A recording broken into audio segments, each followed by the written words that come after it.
I sit among the great trees in the Pacific Northwest, exuding carbon gases in a state of symbiosis with the coniferous forest. I've encountered numerous deer, wild turkey, black bear, and one cougar. Not sure what happened to Nicole. Maybe she'll email. It's the New Skeptic Show. And Nuskeptix is a humanist organization supporting scientific and biblical literacy. And today we have two great thinkers with us, author David Dvorkin of Sci Fi fame and David Tamayo of Hispanic American Freethinkers. So, welcome to the webcast, David Dvorkin. Thank you. Glad to be here. All right, so we'll be talking science, sci-fi, writing, and current events. What are you writing now, David? You had a new book coming right out of the chute? Well, it's not coming right out. I'm working on something called a book called Why I'm Not a Jew or a Christian. I'm doing that with my wife. It's sort of an outgrowth of an essay I wrote many years ago. It was published in Free Inquiry magazine. I don't remember what year. And then I put it on my website, and it gets hits all the time. So I decided to combine that with some other essays on my website and work it up into a book. And I wanted Leonore in there because she was a Catholic. So we're both atheists. Two different backgrounds. It would be interesting from our perspective. Okay. I'm sorry, I'm wondering if we can get a little better sound quality on you, David. Seems to be a bit of distortion there. Yeah, I don't know where that's coming from. There's no sound in the background here. Okay. All right. No, you're sounding okay now. I can hear you all right. You're on camera. Oh my God. Okay. And what was it? What is that title again? It's something about the dark, or? I'm sorry, say again? Oh, the title of the title of your new book. Oh, okay. Well, forthcoming eventually sometime, probably in 2016. It's going to be titled Why I'm Not a Jew or a Christian. Oh, right. I'm sorry. Yeah. The essay was... Okay, I thought you had one... Oh, okay, you have one that's out already that is something about the dark. Not about the dark. Oh, well, some time ago I published a short book called Dustnet. Is that what you're thinking of, perhaps? I'm trying to let's see. I have Time and the Soldier. Let me see. Yeah, that was a science fiction novel, time travel novel I did a few years ago, and I published that. Self-published that. That was the end of my traditional publishing career. That's when I switched to self-publishing. Oh, okay. Hey, how long have you been in print, David? Well, my first novel was published in 1977, I think it was, April 77 by Pocket Books, mass market paperback edition. And I had quite a few books after that from various publishers, another one from Pocket Books and from Ace and people like that, mass market paperbacks and some hardcovers. That went on until... I don't know when the last one was, but it was in 2009 that I decided to switch to self-publishing, or 2010, something like that. So I don't know, 20 or 30, about 30 years maybe, that I was in the traditional industry, and then another few years on my own. Okay, now you're from London, is it? From England? From England. I was born in Reading, but we left when I was a child after World War II. We moved to South Africa, and then I moved to this country as a teenager. I've been in this country since 1957, coming up on what's that, 16? Yeah. I'll be darned. And how is Leonore? I talk to her occasionally online. Well, she's fine, except that... Your wife, Leonore? Yes, Leonore is my wife, and in a little while we'll be leaving to go to the periodontist so she can have a tooth extracted. Okay. Other than that, she's fine. Okay, what would you recommend for people who follow Nuskeptix? I'm trying to help people find science online and find science sources that they can go to. What do you do when you're how do you pick out good science from bad science online? Well, one of my favorite sites is called eurekalert.com, as in Eureka with alert added at the end, 1A, eurekalert.com, and it is a site actually set up, I think, by the American Association for the Advancement of Science for the purpose of bringing news to the public. And they publish quite a range of things, including like press releases from universities about recent research, and just some articles, summary articles. It's really an excellent resource. I follow it by RSS, but you can go to the site directly and read articles there. Okay, what is the site called again? I'm sorry, I'm having trouble hearing. Yeah, it's Eureka Alert, EUREKALERT.com. Okay, Eureka Alert. Eureka Alert, like Eureka and Alert. Okay, well one thing I do when I'm reading science, I always ask myself, where is this at? Has this passed peer review?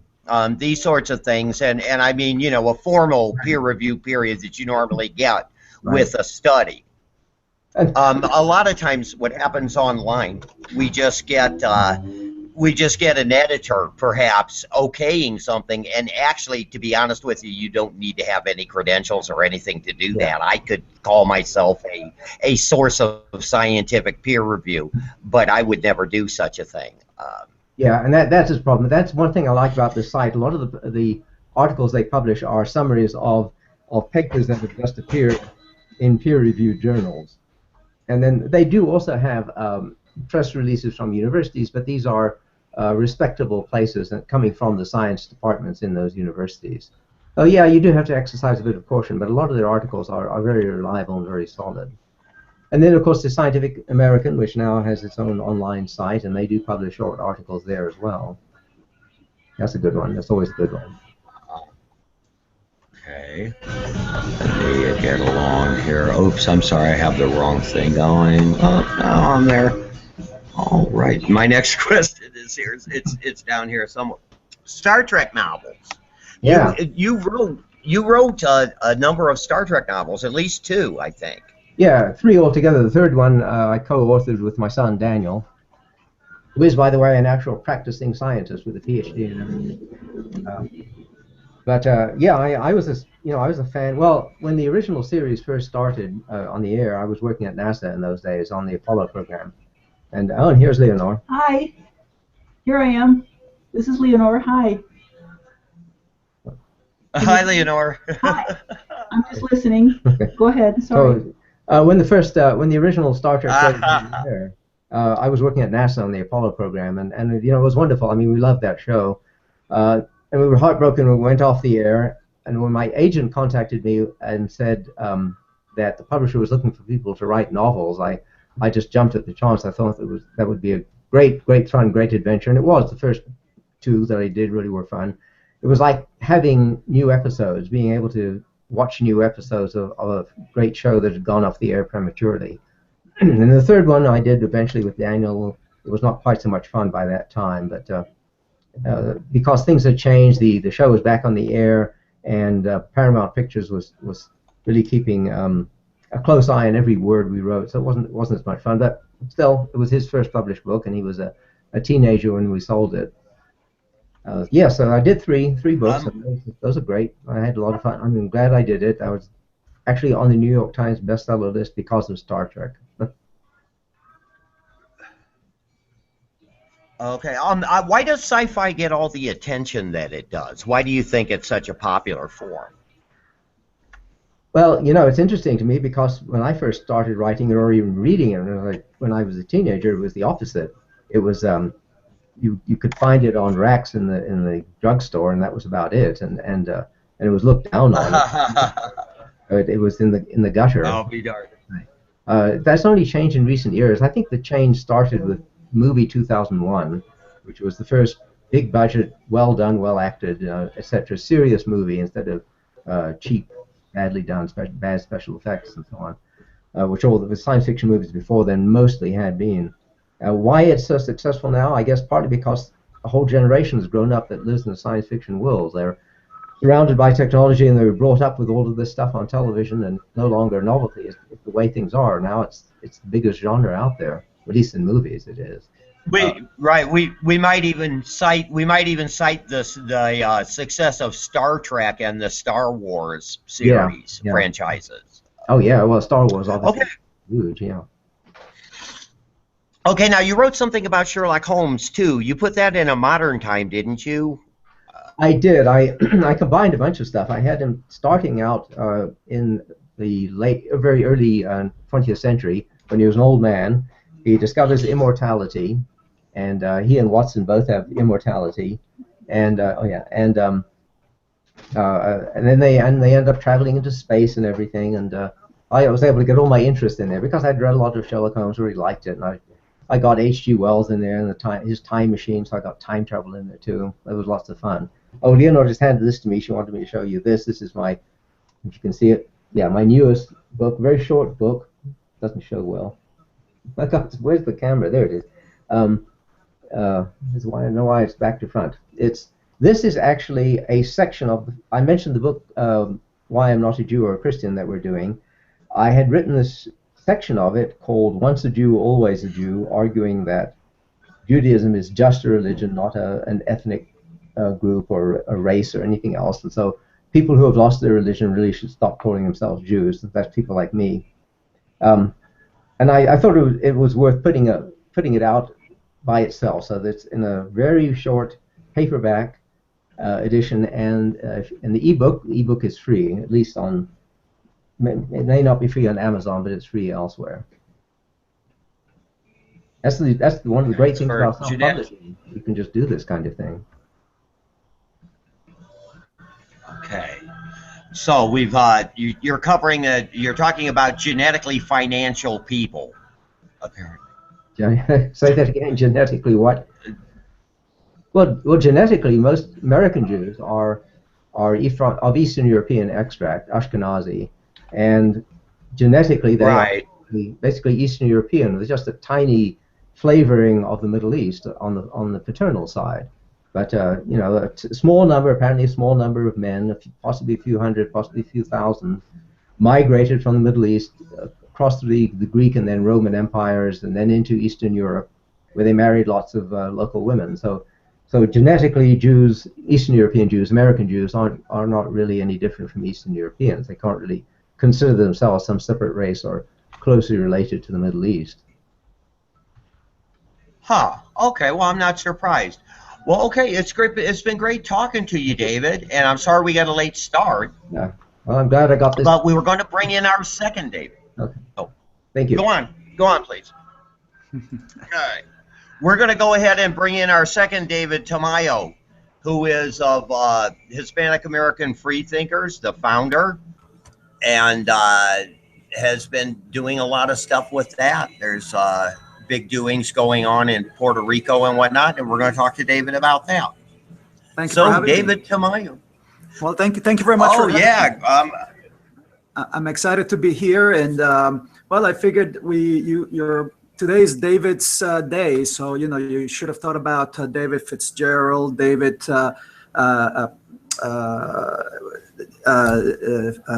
Smalley, David. I mean, David all kinds Smalley, of Davids. yeah. All kinds of Davids all over the place. I know. They must have had a sale on Davids. Anyway, let me tell you a little bit about myself, my group, and maybe save you from asking a few questions. How about that? Marvelous. Okay, so marvelous. Please go right ahead.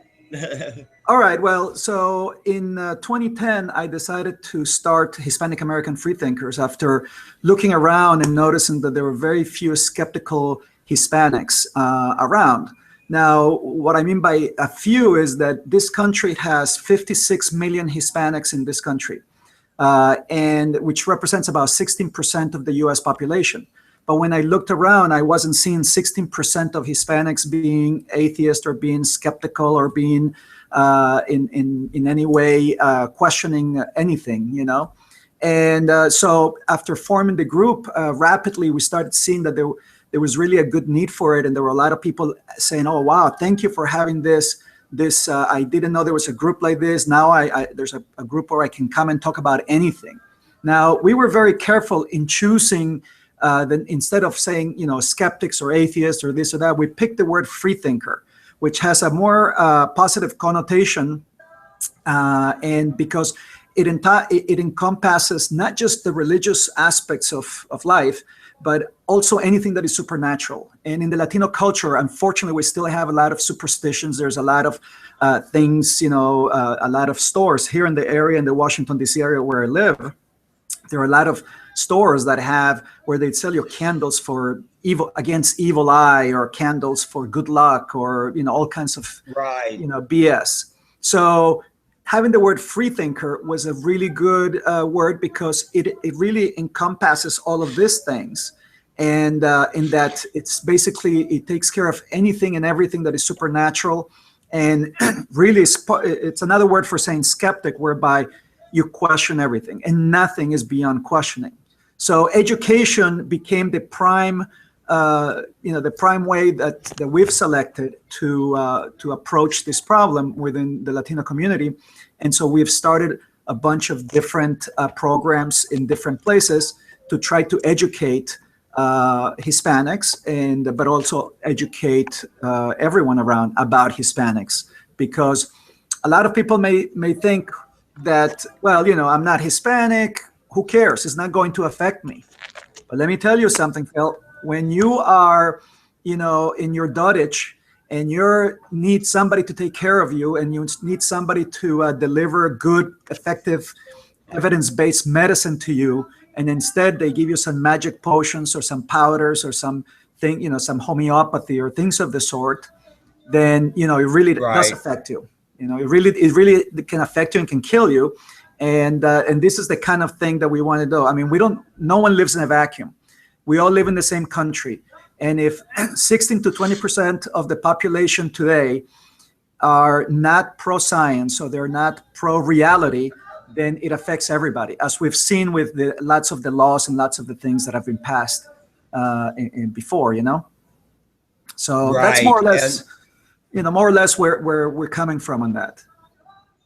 Right. And in fact, that's the worst type of scientific illiteracy you could have, is when you're out spreading junk science, telling people not to get their children vaccinated or something like that, when you have no business doing that, because you're not a medical professional. Absolutely. And you have in certain aspects, so the Hispanic community in a way it defies your standard, your stereotypical things. For instance, the U.S. Hispanic population is different in format, different in content than the rest of Latin America. First of all, because there's a large number of immigrants. Second, there's a lot of people that have been here for a very long time, since the 1500s. I mean, keep in mind that New Mexico, Texas, Arizona, Montana, California, all of those used to be part of Spain or Mexico. So the idea here, the population in the U.S. is a little bit different than it is in other parts of Latin America. So in order to, when we look at religion, for instance, Hispanics in the U.S. tend to be a little bit less religious than they are in Latin America. But when it comes to science, they tend to be very pro-science. In the U.S., they tend to be pro-science, although a lot of the things are not followed. And so if you have, on the one hand, superstition, on the other hand, you're pro-science, but it's not being communicated, it's not being used, then it makes you wonder, what the missing link is. And that missing link is the skepticism, Yes, I agree. And that's why what we try to do is talk about scientific illiteracy, and to address scientific illiteracy. And what I mean by that is, if you can't tell the difference between junk science, or if you don't understand what some of the main arguments are in science, you can think other human beings are inferior or something like this. I actually look at social problems and I see a scientific literacy problem instead of the racism or something else, or the gay bashing, or something else that others are saying. That's the exterior, but there's actually a problem that the person doesn't understand modern science. Or they've rejected it. Well, and part of the problem often is not understanding science, in the point that they think they're working with science. So they see homeopathy. They don't know about homeopathy. It looks like science. It looks like medicine. It's cheaper than regular medicine. You can just go buy it, like, without a prescription, and you're assured. People assure you that this is good enough, and so they take this stuff without really knowing. They think they're doing science when in fact they're not. And so part of that education process is trying to teach people to the difference between pseudoscience and actual science. And that line sometimes is blurred because of the media and the people trying to sell stuff. They're trying to separate people from their money. So it becomes a problem in that sense. So let me ask you a thing. Right. What do you think about chiropractors as far as science? Well, as far as straightening your bones out and all of that, I've heard some people swear by them, that they have gotten results, but I know that there are medical doctors that look down on them. Yes. So I question the viability. I saw one for a while and I stopped seeing him because it seemed to just make me sore, to be honest with you. Well, and and that's the thing. So a lot of people say, well, wait a minute, is that science? Because, they're doctors, they dress like doctors, they have x-ray machines and other stuff. But on the other hand, there's some people that say, no, that's not science. What you're getting is a nice massage. And so that's when people need to be able to take a step back and not take anything for granted. Just step back and say, let's go look and see. And so if you look and see at the roots of homeopathy, of chiropractic, you will see that the way it was founded not on good basis. It was founded on this energy in your bones and things like that that if you pull certain things is going to release, really junk science. What is developed into today is, a very nice, effective massage. But if you need that kind of stuff, sometimes you're better off going to a physical therapist. That is more science-based, more evidence-based science. But that's just to show you just one aspect, one little thing where, now there's a website that I'm sure you've heard of before and other of your previous guests have mentioned, and that's, whatstheharm.net. It's a wonderful website that tells people, hey, most people, the argument is, well, what's the harm in homeopathy? I mean, if there's sugar pills, how can that kill you? Or, I've gone through, to the chiropractor and, I'm still here, no problems. I kind of felt good. So what's the harm in that? This website, whatstheharm.net, it's a really good website because it really has picked on all the different stories of all the different things that are either science, not scientific, or pseudoscience. They sound like science, they're very sciencey, but that's the argument that was used with the anti-vax. The anti-vaccine crowd was using bad science to say these vaccinations are going to cause autism and they're going to harm you. And so, it's very difficult to show the difference between junk science and regular science. Right. Okay. So what's coming up for you in 2016 here? Now, wasn't there a Puerto Rican conference down there? Yes. We had so American Atheists recently sponsored a regional conference in Puerto Rico, the first one there. Puerto Rico has a huge problem of separation of church and state, not to mention some of the other things that I mentioned as far as superstition or pseudoscience.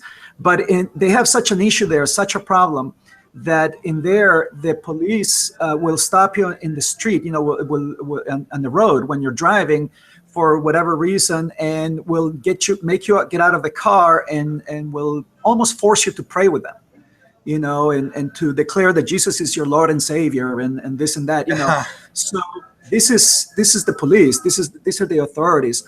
45 different municipalities or different local governments had this 40 days of fasting. And that meant that at 4 a.m. they were blasting Christian music out of the government building with loudspeakers, waking up everybody.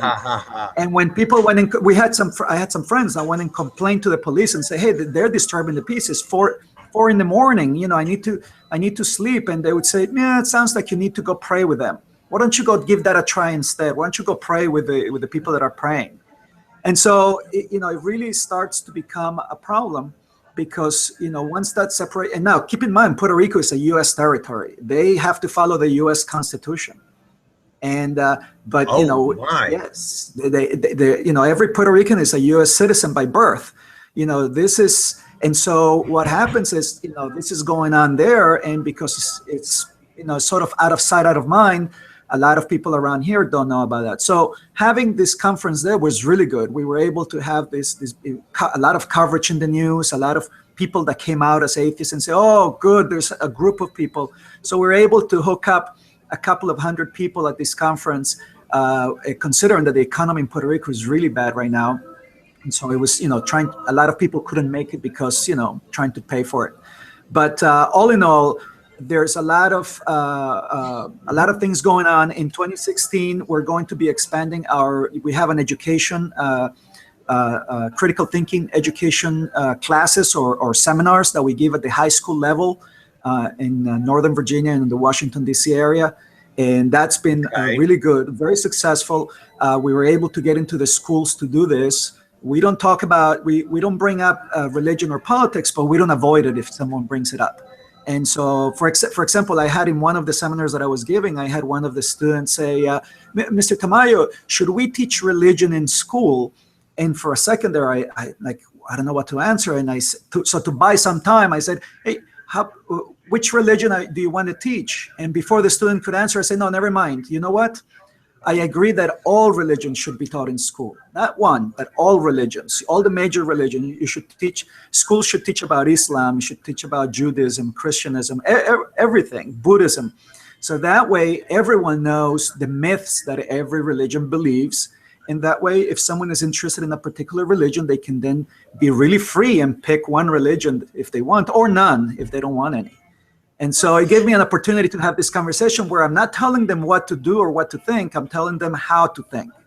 And, you know, teenagers are really good and prime for that kind of thing. You know, they want to question. They want to be their own person. They want to, you know, because they're testing the waters as being adults. And so they want to rebel a little bit. And so we give them the tools to rebel, which is skepticism, is critical thinking, is asking why for everything. And more importantly, telling them that nothing, absolutely nothing is sacred, including their culture.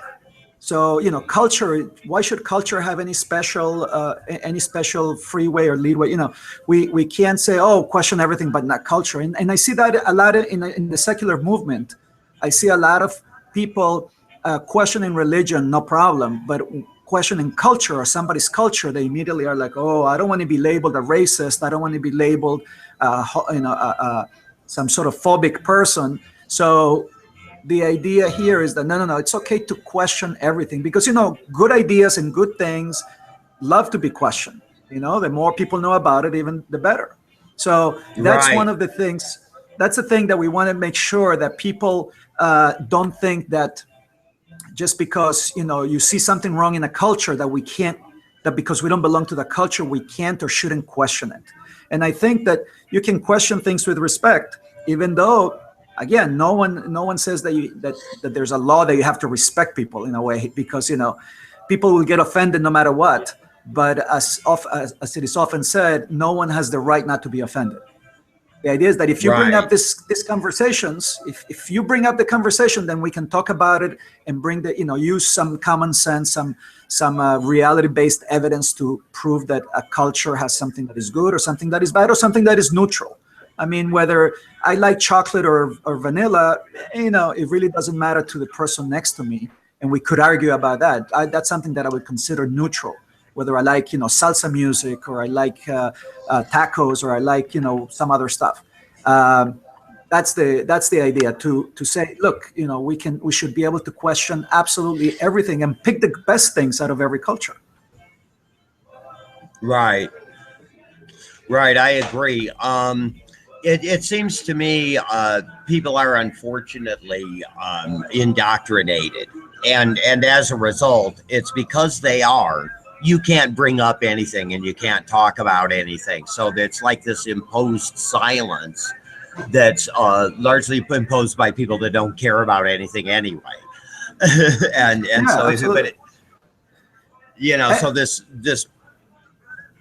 Yeah, I was going to say that it seems also that even in today's day and age, once you realize that you can question things, then really, if you stay ignorant about different topics or different things, it's a personal choice, because you have the internet nowadays, the world's biggest database for knowledge, good and bad. But once you realize, okay, now this is a methodology that I have to determine between what is real and what is imaginary, or what is real and what is sort of not real, mixed, reality, what's a novel, what's, that you're able to look for those things yourself. And, one of the things I tell people, like, you want to learn chemistry, you want to learn how to make rockets, you want to do anything you want to learn, it's on the internet. Did you know that there are more than 1,150 educational organizations, including MIT and Khan Academy and Harvard and Princeton and a lot of that teach classes for free online? And so, you could, in a way, get all the education of a physics doctor without having to pay for it. You won't get a degree. You won't get a degree, but you know what I'm saying? It's still right. You don't get to do all the labs, but the data is there. You get the knowledge. The knowledge. That's what's important. Exactly. Now, and in fact, what can happen? Oh, go ahead. No, go ahead. Well, I was going to say what can happen is data can now flow down to the tip of South America, and before, making a journey like that was just out of the question. And so it will be interesting to see if some modernization takes place throughout the hemisphere, in the underdeveloped part of the Western Hemisphere of the Americas. Let me tell you, it's been maybe a year or two since I've been in South America to some very remote places, Machu Picchu, and some of the most remote places. And you know what I find everywhere? That you can't find a regular telephone anywhere, but you can find cell phones everywhere, and you can find internet everywhere. And Excellent. So, there's no longer that digital divide has gotten thinner and thinner and thinner. Just before the show,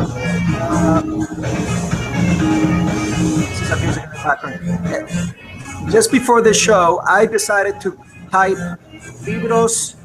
In Spanish, I put free science books to see what I would get. I would get 4,000. There's a website that listed 4,000 electronic free science books in Spanish. Huh. So, the information is there. We just have to want it. That's the problem right. is, we also now have, videos of kittens where people lose a lot, playing games or kittens, or having, watching reality shows on TV, about the Kardashians and BS like that.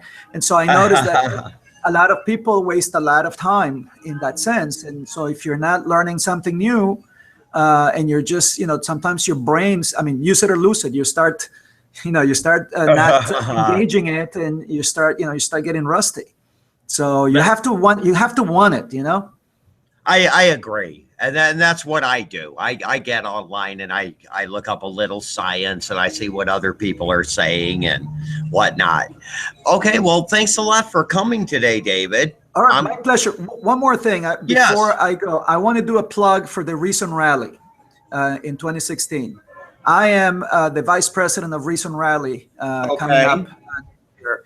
And part of what Reason Rally is trying to do is to bring in reason. The word reason in it. It's not. It's not skeptics. It's not to bring in atheists or to bring in agnostics. No, it's to bring all of those, but also to bring in the people that want reason to be part of our DNA, part of our culture at every level, and certainly part of our government here in DC, that, it's far from there. So I encourage you and your viewers and everyone to attend a Reason Rally in 2016. It's at the beginning of June, and it's going to be, we're expecting about 100,000 people to show up to this event. So I hope that you can make it, and maybe you and I can grab a beer or something. It sounds great, David. I recently was down in Mexico Really? and got to see how it functions a little bit differently. Whereabouts? And well, I was just at a border town, just Tijuana. Oh, but, that's a tough but town. it still seems like a very religious culture to me. Yeah. And again, a bigger problem of separation going on in that culture. Yeah. So whatever. Anyway, so I'm back up. I'm in the North Woods, and I think I'm going back to California now. I'm not sure. All right. Well, the coffee is probably good where you are, though. Yeah, it is. It is. Okay. Well, thanks, David. You have a great day. Thank you for having me. I really appreciate it. And thanks everybody for tuning in to Nuskeptix. Bye.